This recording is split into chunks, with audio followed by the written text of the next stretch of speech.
A menos de 2 años de su publicación, la novela Austin, Texas 1979 de Francisco Ángeles ya va por su tercera edición y además ahora da el salto a Penguin Random House. Es una novela que ha tenido bastante acogida dentro de los lectores y que creo que va en camino a convertirse, si ya no se convirtió, en un clásico de la literatura peruana. Acá lo tenemos como entrevista final en la linterna para que nos cuente un poco de esta experiencia, de toda la experiencia que ha tenido con sus lectores, con la gente que lo ha leído, con los comentarios que ha tenido y además también para que nos cuente cómo es esta nueva publicación de una editorial más grande. Vamos a verlo. Bueno, Francisco, yo creo que la primera pregunta de rigor para esta entrevista es que nos cuentes qué significa para ti que Austin, Texas haya tenido, digamos, un éxito grande, habiendo publicado en una editorial pequeña y ahora da el salto a la editorial grande, ¿no? Yo sabía que iba a llegar algo parecido, pero no pensé que tan rápido. Porque cuando publiqué mi primera novela, se la di a leer a algunos amigos, poca gente, pero algunos amigos cercanos que les gustó, que me dijeron que era muy buena, que estaba muy bien, que pensaban que probablemente era una de las mejores novelas peruanas que había aparecido en varios años, en todos esos años, digamos, en la década, primera década, ¿no? O en parte de la primera década del siglo Eso XXI. fue en 2008. Claro, o sea, yo sentí mucha alegría, digamos, de parte de mis amigos e interés y decir, bueno, esto está bien, ¿no? Y yo pensé que eso era, digamos, lo que se podía conseguir cuando le das un manuscrito a un amigo tuyo o a alguna persona que conoces o en la cual confías como lector. Pero cuando hice lo mismo con Austin, Texas, la respuesta fue absolutamente desbordante en la comunicación interna meses antes de publicar el libro, ¿no? O sea, me di cuenta que lo de La línea en medio del cielo había sido nada, había sido una mierda, o sea, absolutamente nada. Es como, ah, sí, qué bueno tu libro, qué bacán, está bueno, yo creo que es el mejor libro del año, peruano, ¿no? Y bueno, a veces ser el mejor libro peruano del año tampoco es que signifique mucho, pues, ¿no? O sea, a veces no significa mucho, o sea, es como, no sé, como ganar un Interbarrios, ¿no? Entonces, yo lo sentí más o menos de esa manera, pero cuando llegó lo otro fue una cosa mucho más fuerte, o sea, demasiado, ¿no? O sea, los comentarios que recibí eran como, puta madre, que este libro, que paja el libro que has escrito, o sea, como este es un libro intenso, apasionante, me encanta este libro, o sea, realmente el libro me ha sacudido, me ha movido, me ha hecho sentir cosas, ¿no? Entonces, esa era como la respuesta unánime que tuve de parte de los 5 o 6 lectores, digamos, a los cuales les di el libro a leer. Entonces, para mí eso significaba que algo iba a ocurrir si lo leían. Entonces, mi preocupación era, tienen que leerlo, porque eso... Que fue algo que le dijiste en tus primeras entrevistas, ¿no? Que lean este libro. Sí, en la primera entrevista que tuve, en realidad, era como lean, o sea, por favor, léanlo, ¿no? O sea, casi fue una súplica, era como, bueno, lean este libro, o sea, lo pido de rodillas porque creo que les va a gustar. Y si no les gusta, nunca más me lean. Dije eso literalmente en abril, antes de que se lance el libro. Que la primera entrevista que tuve, que fue con Américo Mendoza para la red literaria, ¿no? Que fue un video así como este, ¿no? Era como, bueno, por favor, lean este libro y si no les gusta, nunca más me lean. Tú en alguna entrevista me parece que has dicho que la recepción de tu libro en el 2014 fue como grandiosa, muy importante o entusiasta, como te gusta llamarlo a ti. Y que todas las personas hablaban del libro. Y que en el 2015 eso cambió un poco y empezaron a hablar de ti como escritor.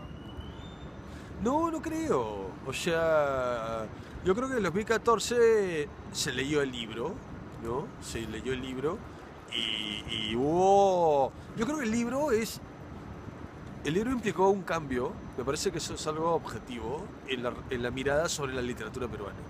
O sea, yo creo que antes de Austin, Texas, había como una sensación que es con la que yo crecí también, ¿no? En mis años de entrevistador, reseñista. Yo creo que había una sensación de que la literatura peruana estaba mal, ¿no? Que estaba hasta las huevas. O sea, como que no había buenos libros, o muy pocos, no digo que ninguno, como que muy pocos buenos libros, que estábamos mal. En narrativa, por lo menos, poesía es otra historia, ¿no? No lo sé. Y yo creo que a partir de este texto eso cambió como radicalmente, o sea, como total radicalmente, que se llegó a un extremo en el cual a mí me pareció que todos los libros ya eran buenos. O sea, como que era lo normal decir, ah, qué buen libro este, esa salía. Pero ya no como argolla, ya no como amiguismo, sino como una celebración natural, casi como una espontaneidad de decir, oh, qué bueno esto, ¿no? O sea, todo era bueno, todo era bueno. Y yo creo que dentro de ese movimiento hubo algunos otros libros que en otras circunstancias hubieran pasado más o menos desapercibidos, yo lo veo así, que empezaron a hablarse como que fueran buenos, ¿no? Aparecidos en el 2014, ojo, hasta hablando de 2014 todavía. Otros libros de 2014, no del 15.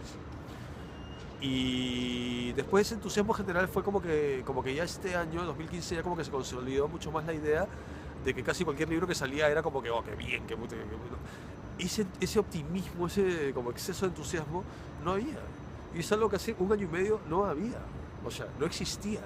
No existía. Eso como que sale el libro de un peruano y la gente empieza a decir, oh, qué bien. No existía. Entonces, para responder más directamente a tu pregunta, yo diría que el optimismo no cambió, creció. O sea, se volvió más grande y como consecuencia natural y como efecto natural, eso obviamente va a producir pues una contra, es obvio. O sea, ahora hay contra, bueno, ahora hace años, ¿no? Contra la comida peruana, por decir algo. Ahora, antes del gran movimiento y boom de la comida peruana, nadie hablaba contra la comida peruana. No tenía sentido, era como la opinión general era, bueno, es rica y punto. La opinión general hace unos años, hasta hace 2 años diría yo, o 3 años, era que la literatura peruana no pasaba nada. Entonces, ¿quién va a criticar? Si eso era lo normal. Ahora es como que está tan fuerte el movimiento positivo que obviamente tiene que haber, ¿no? Y en mi caso concreto, se empezó creo, a mover el foco, lo cual para mí es un triunfo, ¿no? A mover el foco desde mi libro, que hasta cierto punto era intocable, ¿no? Y no lo digo yo porque lo haya escrito, o sea, lo digo porque fue así, o sea, el 2014 fue así, y parte de 2015 fue así, o sea, era como que nadie chocaba con el libro, ¿no? Entonces empezaron a chocar conmigo, ¿no? A criticarme cuántas mesas tenía en la feria, a criticarme que había hecho un taller que se llamaba Literatura de la Urgencia, y entonces, ¿qué carajo? Además fue un taller bastante alabado por la gente que fue, ¿no? Yo hasta ahora sigo teniendo contacto con alguna gente de ese taller, con varias personas de ese taller. Lo sé, digamos, no lo sé, nos hemos acompañado a lo largo de estos meses con conversaciones, etcétera. Yo creo que es algo que para alguna gente fue importante. Ahora, era un taller de 2 días. O sea, no iba a transformar el pensamiento sobre la literatura mundial en un taller de 2 días. Era un título juguetón, llamativo, pero que no era solo eso, también tenía un fondo, ¿no? Y unas ideas detrás que se pudieron desarrollar en la medida que permite un taller de 2 días. Entonces, bueno, había como críticas de ese tipo, ¿no? O sea, que ¿por qué literatura de la urgencia? ¿Y por qué estás en todas las mesas de la feria? ¿Y por qué...? Y yo me reía porque era como bacán, ¿no? O sea, nadie choca con el libro. ¿Chocan conmigo? Chévere, pues, ¿no? Yo recuerdo que cuando publicaste La línea en medio del cielo, de repente corrígeme porque no me acuerdo las palabras exactas, pero dijiste que tú lo que querías hacer con la literatura era como escribir un libro que fuera, digamos que hay una pared de ladrillos que está conformada por libros y que el tuyo tenía que encajar y que si alguno de esos libros faltaba, la pared se caía. No sé si piensas eso ahora, o sea, como que el aporte de la literatura peruana desde tu literatura, ¿cómo sería? ¿O piensas igual o ha cambiado? Es verdad, yo dije eso en la presentación de La línea en medio del cielo, dice, ¿no? No recuerdo bien dónde. Bueno, pero en esa época, en alguna 2008. Ya, en alguna entrevista por La línea en medio del cielo. En esa época, para mí, lo máximo que un escritor podía conseguir era transformar la literatura nacional, por lo menos, su propia literatura nacional. Entonces, como era necesario ser ruptura, original, diferente, yo consideraba que esos eran los valores literarios máximos, ¿no? No es que ahora lo desprecie en absoluto, ¿no? Pero la cosa va cambiando. Yo pensaba en el 2008 algo, hoy pienso otra cosa, y en 2020 pensaría otra cosa absolutamente diferente, y no es que una sea más válida que la otra, son momentos, ¿no? En ese momento creo que tenía, para verlo con un poco de crítica hacia mí mismo, hacia lo que pensaba de 2008. Y no solo 2008, digamos, de 2004 hasta el 2010. Yo pensaba que mi triunfo, por decirlo de alguna forma, sería lo que acabas de decir, tener un libro que sea como un ladrillo o una base, o una columna imposible de quitar de la literatura peruana porque se te cae todo, ¿no? Lo pensaba, creo, para ser crítico, como en términos como muy individualistas. O sea, esa sí es una gran diferencia. Es como yo voy a escribir un libro que sea... Yo quiero ser César Vallejo con Trilce, por decir algo, ¿no? No, ahora no, en absoluto. Ahora yo sigo pensando que lo más importante que puedo ofrecer es ser parte, que eso es diferente. No es que yo escribo un libro que va a transformar, sino como ser parte de un movimiento colectivo que transforme la literatura peruana. Ahora, ¿cómo se transforma la literatura peruana? Bueno, con libros, obviamente, para empezar. Pero también me parece que son importantes los ensayos, me parece que son importantes las mesas de discusión, el debate de ideas y en general cualquier tipo de grupo colectivo. Yo tengo como una fe ahora que no tenía antes, porque soy un hijo de los 90, con todo lo negativo que eso implica. Tengo fe otra vez y creo cada vez más y cada día más en que los resultados mejores se consiguen colectivamente y se consiguen en grupo. Entonces, a la larga de repente no va a ser la gran novela que como alguna gente melancólica o anacrónica espera de repente como la gran novela que pueda ser comparable a, no sé, a la mejor novela de Vargas Llosa, por decir algo. No, a mí eso no me interesa. Estás hablando más de un cambio de paradigma. Exactamente, un cambio de paradigma que es algo mucho más ambicioso. Es mucho más ambicioso. O sea, para mí no tiene ningún sentido querer escribir una novela al nivel de... No. Es escribir una novela que imponga sus propios códigos de lectura que no pasen por los de Vargas Llosa, por ejemplo, ¿no?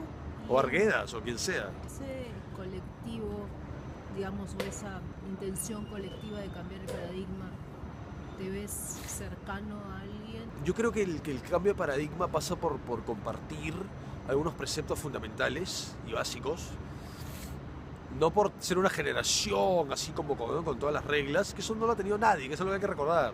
Me he pasado semanas leyendo, por placer, digamos, entrevistas a gente de la generación Beat, a Kerouac, a toda esa gente, y también a los surrealistas y a los disidentes del surrealismo como George Bataille, por ejemplo, ¿no? Leyendo muchas entrevistas. Y nadie aceptaba la existencia de la generación, como algo homogéneo. Entonces, o sea, yo no espero que escribamos igual. Yo creo que la gente con la que participe de un movimiento colectivo es gente con la que tenemos unos presupuestos básicos, pero cada uno va a tener sus diferencias, no vamos a escribir parecido, ¿no? Me parece que eso sea la idea, ¿no? Entonces yo como escritor, digamos, creo que voy a mantener como cierta individualidad y si puedo en algún momento ejercer influencia sobre otras personas, sobre otros escritores, va a ser, creo, no porque escriban parecido, ¿no? No porque se copien los temas o porque tomen los temas y menos aún el estilo, ¿no? O la técnica, que son como cosas tan para mí, tan por debajo de lo importante que son el fondo, ¿no? La mirada sobre el mundo. Yo creo que eso es lo que me gustaría como transmitir y compartir, mirada sobre el mundo. Ahora, con eso uno puede terminar haciendo obras absolutamente diferentes, ¿no? Ese va a ser el cambio de paradigma. Y la pregunta final sería, ¿qué expectativas o qué esperas tú? O si no esperas nada o esperas algo de esta nueva edición de Austin. Yo quiero que siga pasando lo que vino pasando.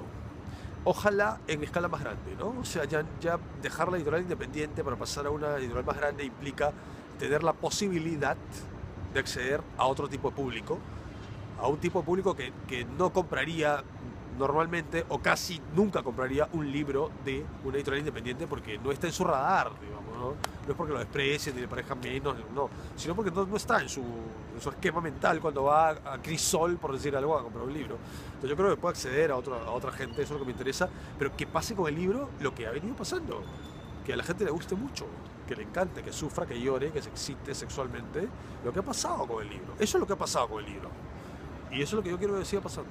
Pero nada más, porque ya como que cerré una etapa, creo, con esta novela, ¿no? Ya cerré una etapa con esta novela, con la publicación en Random. Por eso no la voy a presentar, por eso no he ido a Perú a presentarla, por eso no la voy a presentar el próximo año en la FIL. O sea, no, ya está, eso, que siga su camino.